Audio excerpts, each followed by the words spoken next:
Fibro kajimutip namta result kepada jong kapus paramedical on contractual basis kene kadeka written examination nel adapto the result of the written examination along with marks obtained by the appearing candidate idon lagi jong kapus ma for recruitment to the post of paramedical on contractual basis is declared and upload in the government website machealth.gov.in.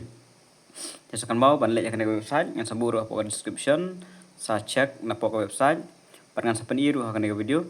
Kindly note that candidate eligible for appearing the practical examination is also being displayed. Tekla dap ai ki balong eligible kila ai lut ki balong eligible bar ki bomlong eligible ru kila dapat mi lut ka result. The practical examination will be held on 30 August akan mau bhai tarik kene live ho August nam takat practical margan don kidang dap written examination kana sa practical 2024 from 8 AM onward. The venue as follow kan mau ini venue atli Shillong Center ki bari na po Shillong prefab building kan national government maternal and child health hospital bari nagaru Tura Center Tura civil hospital Tura. Candidate must bring all original document along with the admit card for physical verification on the same day hak tugajuk asni di benda alo dia baro ki original document. There will be a cut-off score of 8 marks. Prama kalan cut-off score for candidate while appearing for practical examination. Candidate who fail to secure the minimum marks cut-off score kalau badai prama in the practical examination which will be declared unsuccessful. Merla declare fail bejaki la dakim la ban yo ek prama. And the marks obtained in the written examination will be deemed as null and void. Kinom kenshu yaga written examination kwa bito kinom kenshu would la declare unsuccessful bej la dakim la reban yo yaga prama.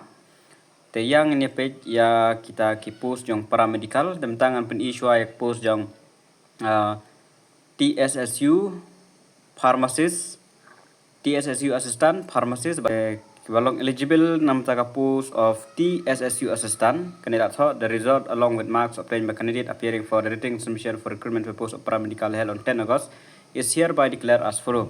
Post of TSSU assistant technically tentang argot hi barok hilong successful. Both the successful candidate are declared as eligible to appear for the practical examination which will be intimate later.